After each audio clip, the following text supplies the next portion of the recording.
Partai Komunis Indonesia, PKI, tidak hanya memberontak pada tahun 1965. Pada tahun 1948, Partai Komunis juga coba menjungkalkan pemerintahan yang sah dengan memproklamirkan Republik Soviet di Madiun, Jawa Timur. Sejarah pun mencatat, menyikapi pemberontakan PKI di Madiun, pemerintah Republik Indonesia bersikap tegas, langsung memutuskan penumpasan pemberontakan secara militer. Mandat pun diberikan pemerintah kepada Panglima Besar Angkatan Bersenjata Jenderal Sudirman untuk menumpas pemberontakan tersebut. Pasukan Divisi Siliwangi yang sedang hijrah ke Jawa Tengah pun dikerahkan untuk merebut kembali Madiun dari front barat. Sementara dari timur, dikerahkan pasukan dari Batalion Surahmat dan Brimob. Akhirnya, Madiun pun dapat direbut kembali oleh pasukan Republik. Pasukan pemberontak lalu kocar-kacir. Tapi ternyata, selama pasukan PKI menguasai Madiun, terjadi pembantaian terhadap lawan-lawan politik mereka. Pembantaian yang dilakukan begitu kejamnya. Dikutip dari buku berjudul, Kisah Gerilya Jenderal Sudirman, yang disusun Pusat Data dan Analisis Tempo. Panglima Besar Angkatan Bersenjata Republik Indonesia, Jenderal Sudirman mengunjungi lokasi pembantaian PKI pada September tahun 1948. Setelah itu, sang jenderal pulang.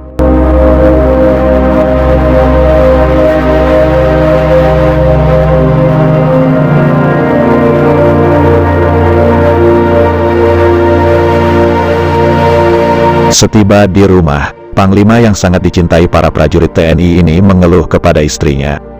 Kepada istrinya, sang jenderal mengatakan bahwa dia tak bisa tidur selama berada di Madiun. Jenderal Sudirman syok menyaksikan genangan darah sedalam 5 cm dan kondisi korban yang mengenaskan yang dibantai pasukan komunis. Pulang dari Madiun, Bapak tak hanya kelelahan, tapi juga mengalami tekanan batin, kata Muhammad Teguh Bambang Cahyadi, anak Jenderal Sudirman.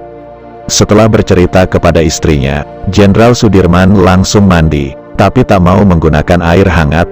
Sehabis mandi, sang jenderal merasa lemas, hingga sehari berikutnya tergolek saja. Kisah betapa terpukulnya batin Jenderal Sudirman setelah pulang dari Madiun dan melihat langsung korban pembantaian PKI dicatat tim buku Tempo dalam buku, Sudirman Seorang Panglima. Seorang martir, yang disusunnya, diceritakan dalam buku tersebut. Dengan berjalan terlatih-tatih, Jenderal Sudirman memasuki rumah dinasnya di Jalan Bintaran Wetan, Yogyakarta. Di depan pintu, sang istri, Siti Alfiah, menyambutnya. Sang jenderal pulang setelah 2 pekan meninggalkan istri dan 6 anaknya untuk memimpin operasi penumpasan pemberontakan Partai Komunis Indonesia di Madiun, Jawa Timur. Malam itu, akhir September tahun 1948, di kediamannya yang kini menjadi Museum Sasmitaloka, Sudirman terlihat ringkih. Kepada istrinya, dia mengeluh tak bisa tidur selama di Madiun. Sudirman rupanya begitu terpukul menyaksikan pertumpahan darah yang terjadi di antara rakyat Indonesia itu. Peristiwa Madiun, tulis tim buku Tempo dalam buku yang disusunnya, membuat batin Panglima Besar Angkatan Perang Republik Indonesia itu nelangsa. Selain kelelahan berat, Bapak tertekan batinnya karena peristiwa Madiun itu, ujar Muhammad Teguh Bambang Cahyadi, putra bungsu Sudirman, yang mendapat cerita dari ibunya. Teguh waktu itu belum lahir. Ia lahir pada penghujung 1949.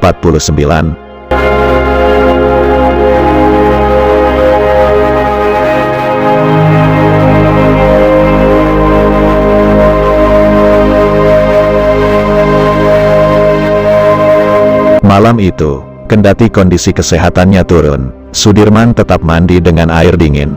Saran sang istri agar ia mandi air hangat tak diindahkan. Menurut Teguh, inilah awal petaka bagi ayahnya. Esoknya, Bapak terkapar di tempat tidur, katanya. Ketika hari ulang tahun tentara tiba, tanggal 5 Oktober tahun 1948, Sudirman, yang masih sakit, mengunjungi Taman Makam Pahlawan Semaki, Yogyakarta. Di sana ia melakukan tabur bunga ke pusara anggota tentara korban pemberontakan PKI Madiun. Sepulang dari tabur bunga, kesehatannya memburuk. Jenderal Sudirman pun lantas dirawat di panti rapih. Rika, suster yang merawat Sudirman, kala itu menulis pengalamannya saat bersama jenderal besar ini. Menurut dia, saat itu Sudirman dirawat dengan nama samaran Abdullah Lelana Putra. Pengakuan Rika pada 1985 itu dimuat sebuah surat kabar yang naskahnya kini tersimpan juga di Museum Sasmitaloka. Sudirman memakai nama samaran supaya keberadaannya tak diketahui Belanda. Di Panti Rapih, Sudirman masih memimpin rapat kabinet bersama Presiden Soekarno membahas upaya mempertahankan kemerdekaan. Hanya 2 pekan ia dirawat di sana. Setelah itu, Sudirman kembali ke rumah, setelah Belanda bersedia melakukan gencatan senjata pada Oktober tahun 1949. Kesehatan Jenderal Sudirman makin menurun.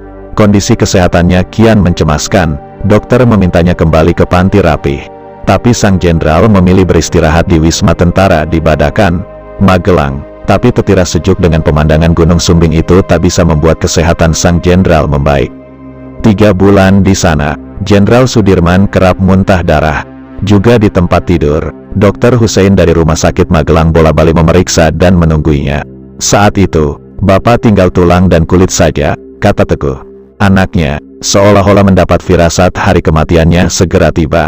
Pada tanggal 18 Januari tahun 1950, Jenderal Sudirman meminta sejumlah petinggi tentara menemuinya di Badakan. Esok harinya, ia memanggil istri dan 7 anaknya. Seperti kepada para petinggi tentara, ia juga memberi wejangan kepada istri dan anak-anaknya. Menurut tim buku Tempo dalam buku yang disusunnya, tidak sepenuhnya pertemuan dengan keluarganya diisi wejangan. Sang jenderal juga sempat bergurau kepada keluarganya. Misalnya, ia menyatakan sebenarnya ingin seperti Lurah Pakis, kenalannya, yang hidup sampai tua dan bisa menimang cucu. Pada Senin, tanggal 29 Januari tahun 1950, Sudirman kembali dikelilingi istri dan anak-anaknya. Kondisi tubuhnya makin lemah, berlinang air mata. Siti Alfiah, istrinya, meminta suaminya tegar. Sudirman menatap istrinya dan meminta perempuan yang dikasihinya tersebut menuntunnya membaca kalimat tauhid. 1 kalimat terucap, "Bapak kemudian mangkat," kata Teguh. Sudirman pergi dalam usia muda, 34 tahun. Esok harinya, ribuan orang ikut mengantarkan jenazahnya ke Taman Makam Pahlawan Semaki, Yogyakarta. Hari itu hujan turun lebat mengguyur kota Yogyakarta. Tembakan salvo 1 regu tentara di pemakaman Semaki mengantar jenderal besar itu ke tempat peristirahatan terakhirnya. Tulis tim buku Tempo dalam buku Sudirman Seorang Panglima, Seorang Martir, yang disusunnya.